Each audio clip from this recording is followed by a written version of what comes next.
Now, this such a powerful deck. And this is a matchup where I think Todd's lack of Manus Rider is going to be an issue. He does have a lot of answers. He's got multiple copies of Negate in the main deck. He's got Ojutai's commands. He's got a couple copies of Utter End. He's got a fair bit of disruption. I just worry that without enough pressure, he can't hold on to the game forever. Yeah, I mean, this Eldrazi deck is just so redundant. It feels sometimes like you're playing against Tron. It's not, you can't just keep them off their late game. They always get there. Yep. On John's side, he starts on a Jadi Offshoot. That's the Wall of Wood card. It will buy him some time. He goes to 21, and now it's Sylvan Scrying for Shrine of the Forsaken Gods. The ramp begins. Wall of Wood reference. That's what it is. I'm rarely out old schooled. It's Wall of Wood. It's better. It's even a plant. I know. It's quite a bit better, though. The landfall trigger is not a small thing. I actually think Wall of Wood just has creature type wall. I don't actually think it is a plant. Yeah, back in the day, they were just walls. There's a lot of walls in Alpha. Wall of wood, wall of stone, wall of ice, wall of brambles. Yeah, I mean... Wall of swords. A lot of walls. Back over to Todd. Has not made a threat yet here. He'll get one now, though. On turn 3, it is Jace. Wall of fire. Wall of water. I always liked Wall of, what is it? The Wall of Vapor and Wall of Shadows. The 0 ones that you couldn't kill with creatures. Because, when I was learning to play, I'll tell you what, creatures were just... We all just played creatures, so no one could get through a Wall of Vapor. Have you ever tried to attack through a Wall of stone? That thing's That's got a lot of impossible. toughness. That's impossible. There's only one creature, I think, in Alpha that can attack through it. It's like Force of Nature. And sure. potentially Gaia's Liege. Isn't Colossus of Sardia, is he Antiquities. That's Antiquities? Okay. But that's a good choice. Big enough. That's a good choice. Nissa's Pilgrimage from John Dieter puts Forest into play, Forest into hand. Getting some life gain off the offshoot. Already's gotten 3 points of it at 23.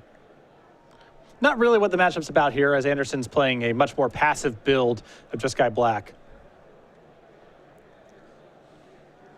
Todd will play land and pass the turn. Silk wraps away the Jadi Offshoot. Not much else you're going to do with the card. Now, and I'm going to throw this out here. With Todd's control plan, is there a point at which he can start using, can he Utter End?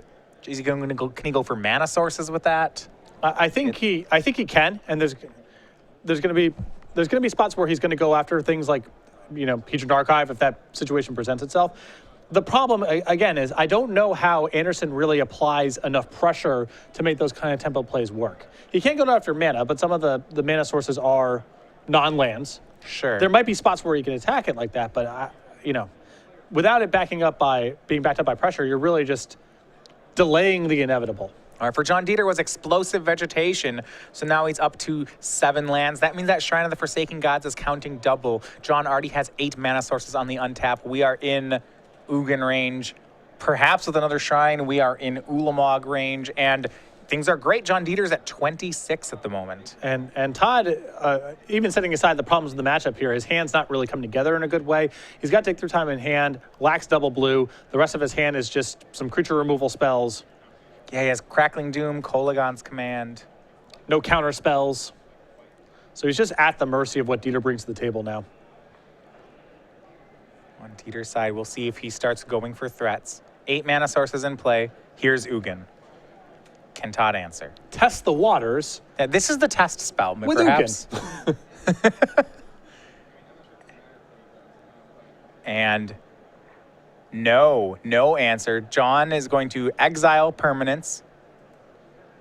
Gets rid of Jace, gets rid of Silk Wrap, gets a Jadi Offshoot back, plays another Offshoot, then plays land, gains 2. Kolagon's Command. 2 damage to Ugin, and John discards. Well, he had another Forest in play, so not much effect there. Todd, Crackling Doom, gets Ugin down to, or Kolagon's Command rather, gets Ugin down to 1 and gets John's last card. Yep. And that's the real prize. Get him empty-handed. I think he just had lands, but I mean, it's the best he can do.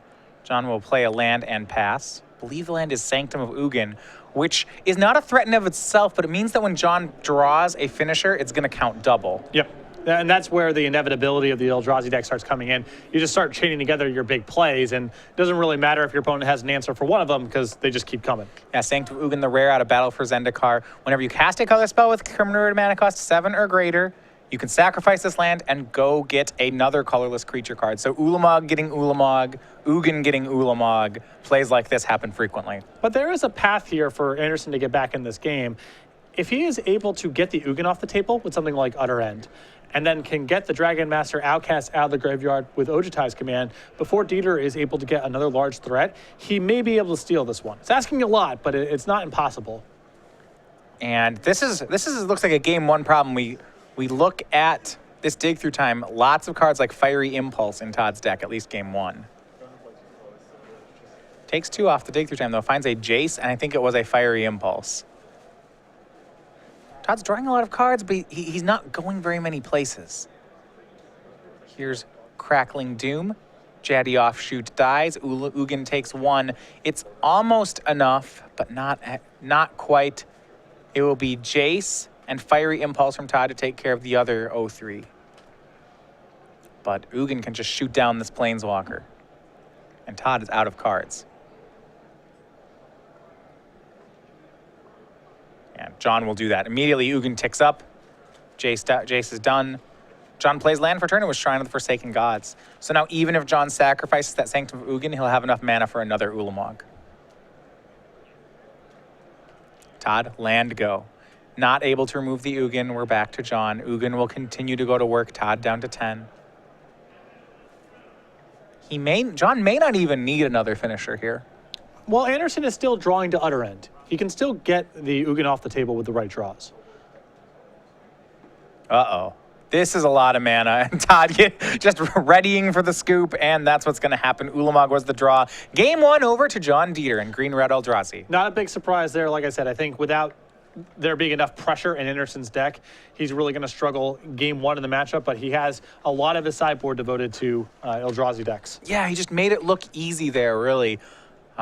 Todd offering no pressure, and John just ramping, playing an Ugin, and he ended the game at 29. I don't believe he took a single point of damage. Yep. Very hard for Anderson to beat this kind of strategy in the first game. All right, so we're going to go over to the sideboard. This is the kind of matchup where I would assume that Todd gets to change his deck a lot. Well, he doesn't really change too much of the core strategy, but what he does pick up is 3 copies of Infinite Obliteration, which is great here. You can name Ulamog and then go down the line and start answering some of the other less powerful threats.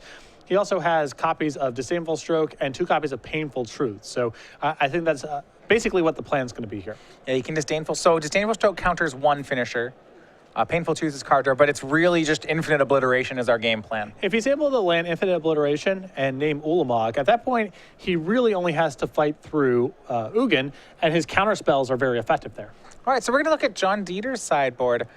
Infinite Obliteration is such a tailor-made answer for the deck that a lot of these Eldrazi decks enter the match ready to deal with it out of game 2. You see alternative threats in John's sideboard. How many of them does he go to? I think he's going to bring in both Whisperwood Elemental and Gaia's Revenge. I think he just needs more creatures, and in these kind of matchups, you anticipate Infinite Obliteration being something your opponents bring to the table. I think he can also bring in the Rending Volleys here as Anderson. No, there's no Mantis Rider in the deck, but there's still plenty of targets. Yeah, and to that effect, John may not know that Todd doesn't have Mantis Rider, so in that sense, I would expect him to bring it in regardless. I agree.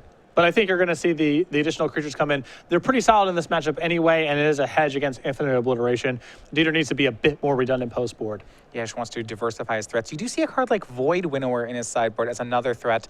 Now, I know that that's good in the Eldrazi mirrors, as the deck is mostly even-numbered spells. It's not great here, but is it still worth bringing in just to have another threat with a different name? Maybe something else you can get off Sanctum of Ugin? I think bringing in 1 is fine. You know, if you're really worried about being stripped of all your win conditions, and Infinite Obliteration or alongside Jace, that can happen a number of times. So yeah. There's an argument for bringing it in. It is much more tailor-made for the Eldrazi mirror match, as both Ugin and Ulamog have even mana costs. But again, Dieter's in the market to have more threats, to have more diversity, and it's possible Void Winnower, though not for this matchup, may come in. Yeah, and I was saying for the Sanctum of Ugin can only find colorless creatures. It's actually rather specific. So if all his Ulamogs are gone, he actually has no targets to get with Sanctum unless the Void Winnower is in his deck. So all this adds up to that card maybe coming in. Players will get ready for post-board games here in a sec. The Eldrazi ramp decks, yeah, as we mentioned before, there was the 2 undefeated decks on day 1. as the metagame, and it gets more linear, it does seem good against the top decks. And to that point, I'm not surprised to see players like Todd devoting a full three sideboard slots to a card that I would imagine only comes in this matchup. Anderson has built his deck in a much more controlling way, and the deck applies very, very little pressure. And I think it's an upgrade. I like what Anderson has done with this deck. I like the philosophy behind it. But he's giving up a lot of percentage points here. I doubt the conventional builds of Jeskai Black are very good in this matchup because Manus Rider can't swing the matchup all that much. But Anderson is basically punting game one. And Dieter's draw wasn't even that great, what we saw in game one, and Anderson couldn't really fight back. So he needs to devote a lot of it, and instead of playing with cards like Negate and Disdainful Stroke, which help a little bit, but maybe don't shift it around that much, Anderson's dedicating 3 copies of Infinite Obliteration. Very narrow card. Not even the easiest card for him to cast. But yeah, it's double black. He knows that he's giving up a huge amount of points in this matchup game one and needs to make it up in the post-board games. All right, well, Todd's on a 6-card hand. A little scowl there from him. Not sure how happy he is with it, but has to contemplate whether or not it's better than a 5. Would love to see an Infinite Obliteration in the opener. I don't know if he got just that, but we will see how this plays out. Starts out on Mystic Monastery, and it is the 0-3 once again from John Dieter. We see some sideboard action. Todd has this time a Negate in his hand. That will be some help. Soulfire Grandmaster, a good card here, though not going to get much damage in because of the 0-3. Yep. Though Anderson does have Negate in hand, so if the game drags on long enough and this isn't killed, that's potentially a route. Sanctum of Ugin, Sylvan Scrying for John Dieter. He's going to get a Shrine of the Forsaken Gods. Sylvan Scrying is a really interesting inclusion in this deck. I imagine most of the time it's getting Shrine of the Forsaken Gods, but the fact that it can, in a way, find a threat, via Sanctum of Ugin is extra utility. I'm surprised we have not seen on camera yet someone go for the Blighted Woodland on the second turn, and that, to me, feels like it should be pretty common. That's a nice mid-range way to ramp up your mana. I suppose that you don't get it in spots where you already have one of your 4 mana acceleration spells. Sure, because at that point, it's just better mana to get a Shrine. But if your hand's a little soft on acceleration, being able to go get the Woodland seems great. Yeah. Nissa's Pilgrimage was the attempt for John. Todd at the ready with Negate. Not to mention the Blighted Woodland is ramp that can't be countered if you're worried about something like Negate. You see on Todd's side, he's filling up the graveyard. His hand is all lands and dig through time. He's been using Soulfire Grandmaster to gain life, continues to crash it into that Jaddy offshoot. But once again, we're in the spot where John Dieter has started at 20 and his life total has only gone up. Yep. And Anderson a little bit short of casting Dig Through Time this turn. He can only get 3 cards in the graveyard along with 4 mana. So he's going to have to wait till next turn to be able to cast it. Potentially too late by then. It might be too late. No play from John, so Todd will fetch. However, based on the fact he has 3 Infinite Obliterations in his deck, with a Dig Through Time, he is odds on to find at least one of them when he casts it. So not next turn for the Obliteration, but the turn after, Todd is a good bet to cast. That said, he'll have to pick the right finisher. Or he can just draw it this turn. Well, that seems like the best plan, is to just draw Infinite Obliteration. And that's what Todd's going to do. He only has single black, but the fetch land will take care of that.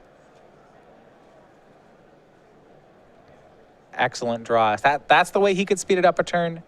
Goes for Sunken Hollow. Here's double black, and now we will get to see that sideboard card in action. And I like Todd's patience here. Might as well dig this turn and then untap with Gas in hand plus an Infinite Obliteration. Give Dieter more opportunities to draw one of the creatures in question. Yeah, and he can do that because looking at John's board, he knows there's not a finisher coming on the immediate turn. The Dig Through Time finds another dig and a Jace. He bottoms a slew of lands.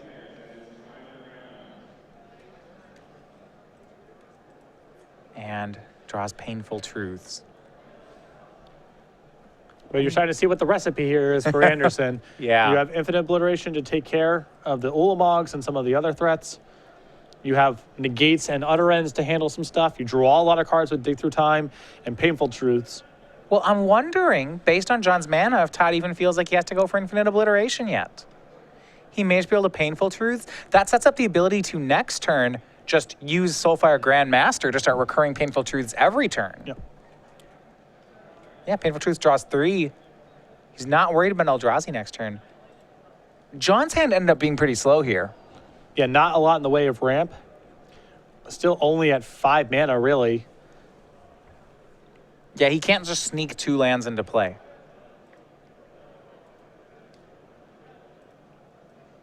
And for Todd's side, he'll fetch, play Jace and Dragon Master Outcast. 6 lands in play. That's a fast clock. And the Obliterating can start next turn. Would still have to watch out for Ugin. That would be the best out from John. But from the Eldrazi side, we haven't seen much this game.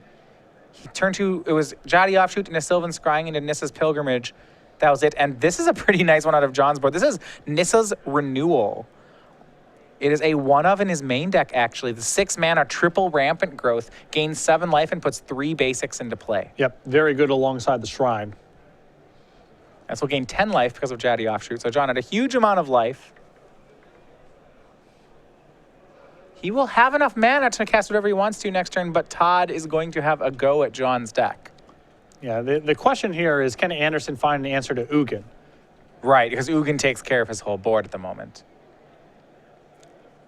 Land 7 for Todd. We'll see what he wants to go for. He can cast Obliteration with buyback if he chooses to. But he'll just go for it without the Grandmaster. I think what Anderson would prefer to do here is Infinite Obliteration with the ability to dig through time for negate in the event that Dieter follows up with Ugin. That's a bigger priority than looping this card. And with Jason play, he already has the opportunity to cast it again next turn if he's feeling so inclined. He can simply flash it back. Yeah, it looks like Todd did name Ulamog. There were no Ulamogs in John's hand. When you look at it, he's got a lot of other finishers. He has Gaia's Revenge, he has Dragonlord Atarka, and a control card out of the board. He has Rending Volley. You can bet that Todd's next Infinite Obliteration will take care of some of those. Mm-hmm. And now Todd here just checking through, see what are the win conditions left in Dieter's deck. What is he playing with?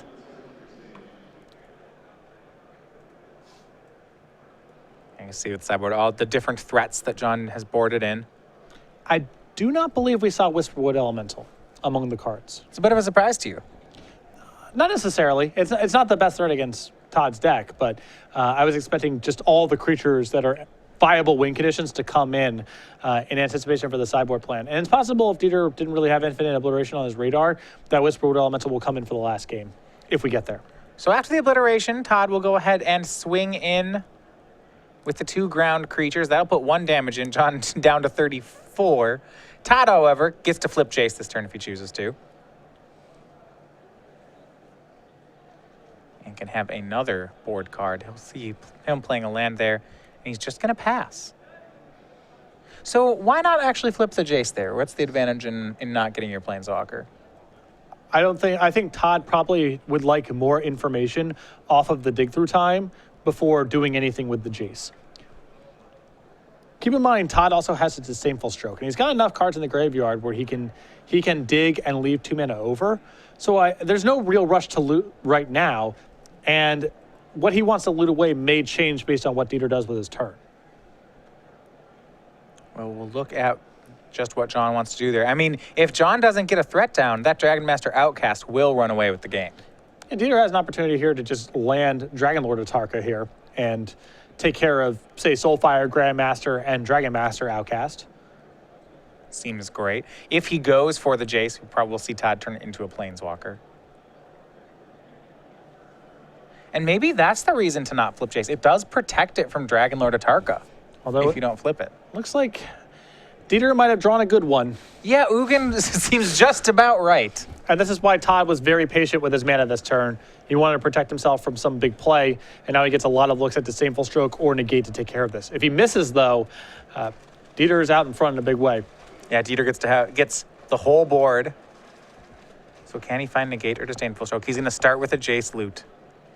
Finds Dig Through Time. That discards Mystic Monastery. That will flip the Jace.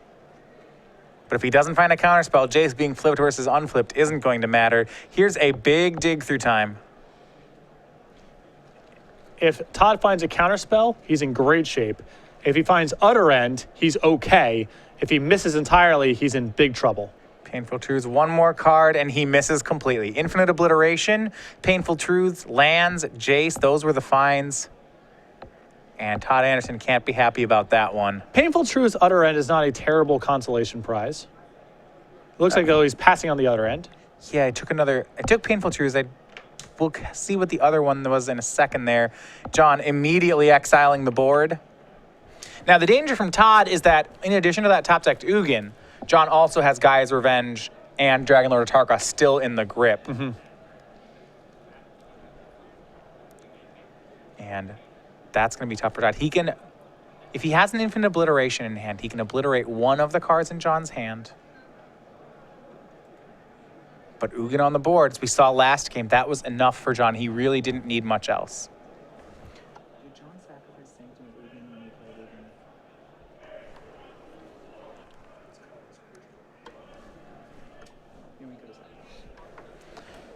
We go back to Todd's side. Yeah, he does have another copy of Obliteration, Painful Truths, Dig Through Time, and Crackling Doom. Of note, John did not sack the Sanctum of Ugin when he cast Ugin, which means he probably doesn't have the Void Winnower in the deck because now that the Ulamugs are gone, there's no reason to sacrifice the land. Right. But you can see, Todd's still got a plan here, which is just to run Dieter out of ways to win the game. If you can strip every creature out of the deck and handle the Ugins with removals or counterspells, that's good enough. Yep, Infinite Obliteration takes care of Dragon Lord Atarka. And Todd's post-board plan has a lot of card drawing involved. So he doesn't have an answer to Ugin right now, but he's got a lot of time to find it. So are you surprised then to see him not take the other end off that Dig Through Time now that Ugin is uncontested? No, I was a little surprised, but I understand, I think, what Todd's strategy is here.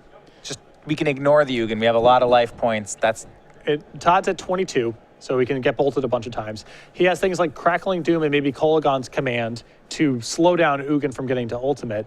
And I think Todd just really values having the card drawers to find an answer to Ugin, enough counterspells, and enough copies of Infinite Obliteration to strip every win condition out of Dieter's deck. That does make sense. So on John's turn, he's going to cast Explosive Vegetation, get more lands out of his deck.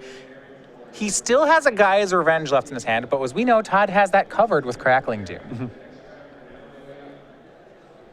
Interesting. So in a sense, yeah, Todd can just, as funny as it sounds, he can really ignore the Ugin for a while. Here's Dig Through Time, another Infinite Obliteration, Soulfire Grandmaster, negate Crackling Doom. It's really cool to watch this because the way that Standard is now, it feels like most people's sideboards are, a little bit more removal for this matchup or a little bit more card drawing for this matchup. Todd has a plan here. Yeah, it is obliterate everything. He is trying to execute a very specific plan in this matchup. Yeah, this is his last Infinite Obliteration. He took that and the negate. Drew Crackling Doom. So if he obliterates one more time, he gets all of John's creatures. And with that negate, he has the next Ugin taken care of. He seems like he's one utter end from locking John out. Not quite. There's several Ugins in the deck, but Dieter will be running very low on relevant cards left in the deck. Yeah. Todd's side is going to infinitely obliterate yet again.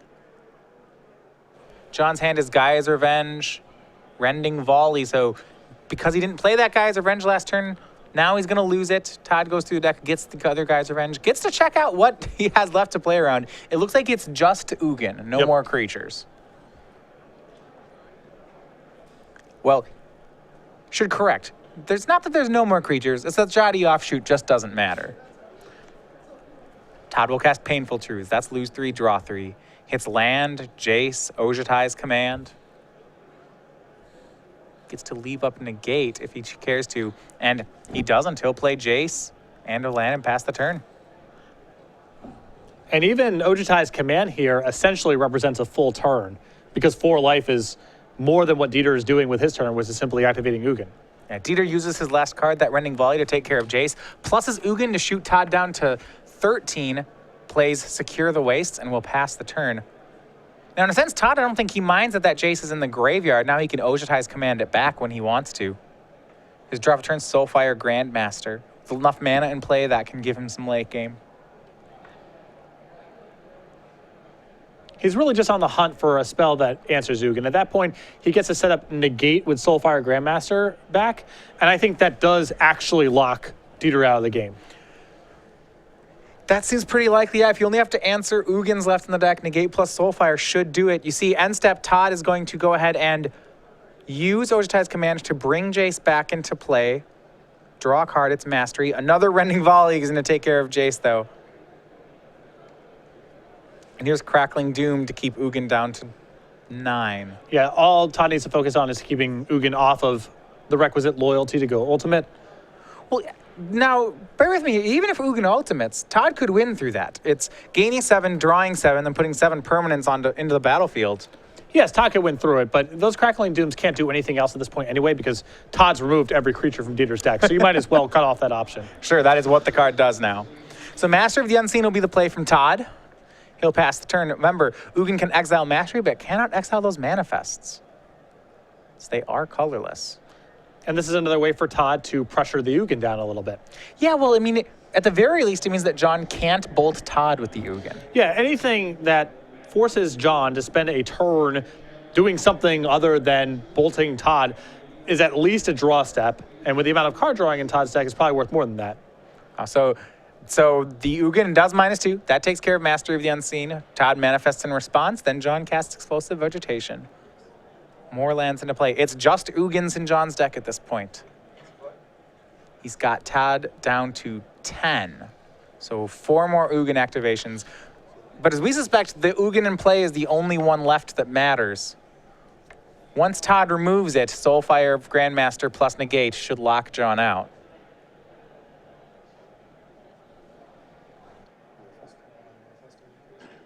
And we'll go back over to Todd. It's a land. He'll attack Ugin down to 5. And now play Soulfire Grandmaster onto the board. Put some pressure on the Ugin, so he may even just be able to attack down this creature. This Walker, as odd as it is. It's funny to say that, you know, the plan here is to go wide against Ugin, but it's sort of what's happening right now. Yeah, I mean, Ugin's going to plus up to 7. It looks like he's going to try to... he'll shoot down Soulfire Grandmaster.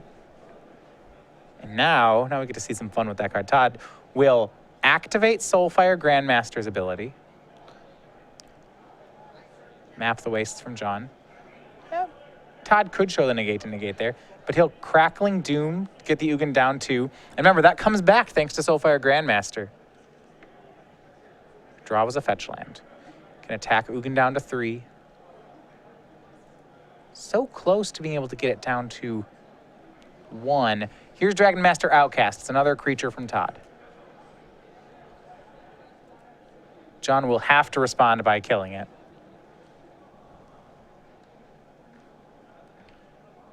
If Todd gets... well, it's actually interesting. We'll see what he chooses to shoot here. I mean, he could shoot the Manifest, let Todd have a dragon, and then -1 the Ugin. That is true. He'll go with the safe route. He'll just take care of the Outcast. There's an argument for it. I think this line is a little bit safer. He still ends up in a good spot next turn if nothing too bad happens. And now Anderson with a perfect draw. That is what he was looking for. It was the second copy of Utter End, the one that he didn't put on the bottom early in the game. So Ugin is gone, and now we are on an empty board. Todd has a Manifest in play. A lot of life to get through on John's side, but Todd has 1 negate in hand, so it'll take multiple Ugins from Dieter. Yeah, the upshot here for Dieter is at least there's no Soulfire Grandmaster in play. If there was a Soulfire Grandmaster in play, he would be locked behind the negate. So he can still basically draw perfectly to get out of this. And here's Ugin. It's going to get negated. Checking if whether or not John has a Haven of the Spirit Dragon. I don't believe, despite all those lands, that he has found it. Has 1 in the list. Yep. But if it's not in play, that's no good. Meaning that Sylvan Scrying is also a relevant draw. Yeah, Sylvan Scrying will find Haven and we'll get back Ugin. Todd continues to swing away, but until Todd has a clock of sorts, there is a lot of time for John to draw something. Here's Explosive Vegetation. We will see if John even has basics left. Looks like he has 1, so now he's out. 2 Ugins still remain, 1 Haven, and some number of Sylvan Scryings, I think 3 of them. So he has 6 live draws. And Anderson's out. I mean, he's just on, just lands in play, lands in hand. Big draw for Todd, though. He drew a Jace. However, Dieter, Rending Volley on Jace. Takes care of it. Both players top decking. That's Jaddy offshoot for John. That's not terrible. blocks. I mean, Yeah. It may, whatever. looks like it'll get Crackling Doomed. So, John, that's taking 2 there. Here's another swing from Todd. A big draw for Todd. It's Soulfire Grandmaster. If Todd finds a counterspell with it, that will lock him out. I think that it's possible Todd moved a little bit too fast there with that Soulfire Grandmaster, or with that Crackling Doom. He could have drawn Soulfire Grandmaster and looped it. He has all the mana in the world to work with. So I think he just got ahead of himself here. But big play from John Dieter. He drew the Sylvan Scrying. That was one of his outs. Finds Haven the Spirit Dragon. Haven the Spirit Dragon goes into play, sacrifices, gets back Ugin, and here is Ugin again. Can Todd answer? No, he cannot. Ugin is back on the board.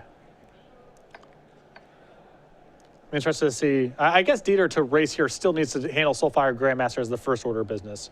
Yeah, he'll take out that 2-2. Ugin ticks up. We go back over to Todd, and he drew the other end. That's the one he put on the graveyard so long ago. We are looping through the deck, ladies and gentlemen. No more surprises here. So there's still 2 Ugins left for John, but now the Scryings are no longer outs. And I wonder if decking is going to become a concern here. I suppose for which player? I mean, here's Jace from Todd. If this Jace flips, yeah, the Jace was cast. It loots, it'll flip. Now with Utter Ends in the graveyard and active Jace online, John shouldn't be able to resolve anything anymore. Well, I don't know if the Utter End is necessarily the lock here, because Dieter could still, in theory, draw Ugin and minus to break out of this. This is why you see Todd flashing back Dig Through Time as the first order of business. He's on the hunt for negate right now. The Jace will cover a lot of things that Dieter could potentially draw, but he wants a counterspell. Disdainful Stroke would also work. Sure, that makes sense. We'll see. Top 7 cards for Todd. What does he still have left, I suppose? Another Dig Through Time. He found some blue card. It was Disdainful Stroke. All right, so that now he has a counter spell ready for Ugin.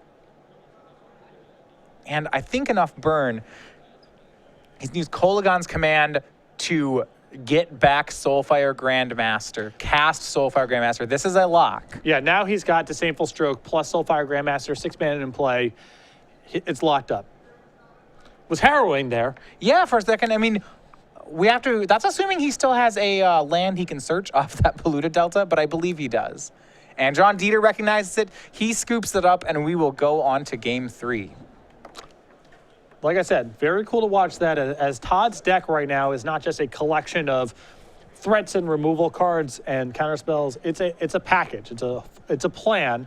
He is trying to lock Dieter out of the game, strip all of the creatures out, and win the fight over Ugin. Was able to do it in game 2. Yeah, and for a couple moments, it looks like he may not get there. Especially, I think, when John got that last Ugin off Haven of the Spirit Dragon. I was concerned on Todd's side. Yep. Well, there were definitely some, Todd could have missed from that spot. He was only at 8, and he only had a couple turns to find an answer.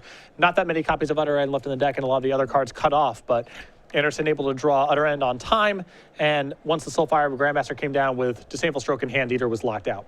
And well, the first postboard game goes in favor of Todd Anderson. We will have one more game here. Remember, we are in round 14 of 15 here at our Standard Open. Winner of this, not necessarily into the top 8, but for the loser of this, will not be winning the tournament today. So this is an elimination match. Players are going to quickly get ready for Game 3. While they do that, we're going to quickly tell you about Star City Games Game Night if you haven't heard about it. This is the promotion we started this year at stores around the country that host Star City Games Game Nights for their week. For any tournament during the week, Star City Games will bring you exclusive pins and tokens from our creature collection to give away as prizes. If you want to get these, such as November's pin of the Otter, make sure to sign up at one of these local stores that is already running a game night, or in the situation that a store in your area is not running a game night, you can talk to them and they get signed up for it, and we can get tokens for the upcoming months, including our upcoming promos of December's Reindeer token for the holidays, and in November, it'll be the 5/5 Demon token of Grizzly brand. Remember, we have just changed the shipping rates to get these kits to Canada. We are now charging just the flat U.S. domestic rates, so if you're a Canadian store who has not signed up for Game Night because of the shipping charges, it's become a lot cheaper. Head over to starcitygames.com/Game Night for more information. Contact your Star City Games in-store play representative. What's very interesting about that game is both players basically got to saw the entire deck from everyone else. John knows there's no Manus Riders in Todd's list. And with Dieter now aware of Anderson's plan, I wonder if he goes to the sideboard and grabs the Whisperwood Elementals, grabs the Void Winnower, and just tries to have more stuff in the deck. Yeah, maybe he gets away from some of that rending volleys that he was doing. I think the Rendon Volleys are still fine, but the Jotty offshoots have nothing to do with the game that Todd's playing. Yeah, both players playing very fast here. John Dieter was on the play. We see Todd with a turn 3 Infinite Obliteration. Going to waste no time in stripping the threats from Dieter's deck. They turn 2 Soulfire Grandmaster. We go back to John. He had no plays on turns 1 or 2. And it'll be Nissa's Pilgrimage, turn 3. Forced in play, forced into hand. And with 3 Infinite Obliterations in Todd's list, if I'm on John's side, I almost just assume that Ulamog will never happen in a post-board game. Yeah, it's interesting. Maybe you go down to 3 copies because you just assume that they're going to get removed from your deck. So you don't want to draw them as frequently. Yep. There's a lot of interesting sideboard that Dieter can do, but I think he wants every creature can get his hands on. Soulfire Grandmaster attacks in. Todd starts with some damage. That puts Dieter down to 18.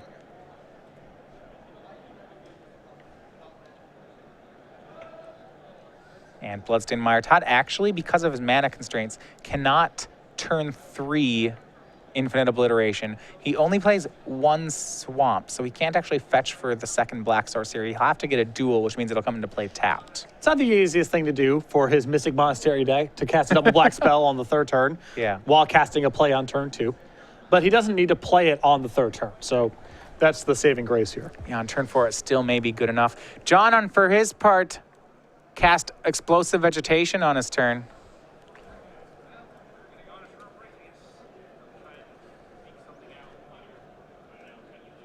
And here comes Infinite Obliteration. Ulamog will be the chosen card. And he's going to go to work.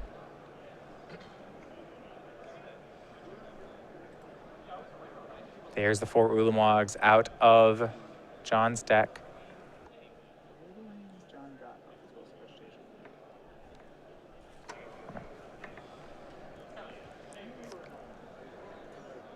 Four Ulamogs in the deck, 4 Ulamogs exiled. Todd's gotten the first set of threats out of John's hand as we go back over to Dieter. And it'll be Sylvan Scrying on John's side. And it'll be interesting. Last time he got Shrine of the Forsaken Gods. This time it's going to be Sanctum of Ugin. So if he's getting Sanctum here, it makes you think he's brought in Void Winnower? I believe so. It's the only other colorless creature in his deck. The utility lands that can get threats for him are Sanctum of Ugin, and he also can, as we saw in Game 2, can get Haven of the Spirit Dragon. Though we saw in his hand right now, it's just all mana. Yeah. Soulfire Grandmaster will swing in for Todd. Continues to beat down. John is at 14. Todd, Painful Truths, Crackling Doom. Past the turn, I think he's assuming that Dieter's play this turn is going to be Gaia's Revenge and wants to hit it on curve with Crackling Doom. Ugin looks like it has been drawn in the meantime for John. So here is that Gaia's Revenge you talked about. It'll resolve, but Todd will Crackling Doom it. John will drop to 12 on the play.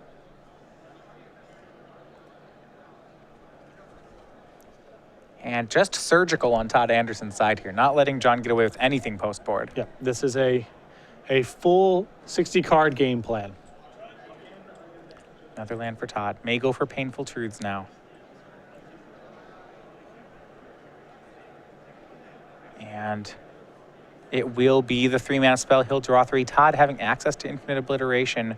No need. And just in time, Todd picks up a copy of Disdainful Stroke. I do believe John has the Ugin in hand, which he could have gone for. Yep, and if Anderson's able to untap, the game already might be locked up. Yeah, John having to run a creature into the counterspell just so that Todd can't recur Disdainful Stroke. Mm-hmm. And for John, it's going to be land number 8. This means he has 9 mana, thanks to, if it's a color spell, thanks to Shrine of the Forsaken Gods. It's going to be Ugin. Does he sack the Sanctum? We'll see if he sacks Sanctum to his Planeswalker. And he does, but Ugin will get Disdainful Stroked. So Ugin's countered, but Sanctum of Ugin is sacrificed. And that's going to be the one of Void Winnower into John's hand.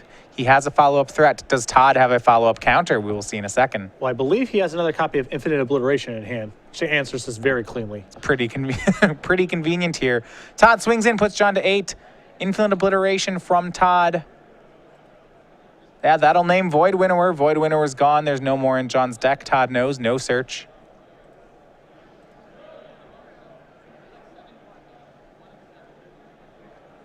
He will play a land. He has John down to 8. Maybe time for a second Soulfire Grandmaster. That makes it a 2-turn clock, and he'll just go the full path. It is Master of the Unseen and Soulfire Grandmaster. He's putting Dieter on Ugin or bust. He's trying to apply as much pressure as possible. He can't stop Ugin anyway, so he's just going full bore, put everything on the table, try to end the game in 2 turns. Draw for John was Map the Wastes. That's not going to do it. Todd will get an attack, and now with 8 lands in play and that Mastery, even Ugin does not, I don't believe, will be enough if John draws it on the following turn. Well, actually, it's not enough now because Todd can simply loop Kolaghan's command, shock you, rebuy, untap, Then shock do it you. again? Yep, Yeah. he's got it. So here's 4 damage in for John. He goes from 8 down to 4. Untap, a draw. Does he have another play?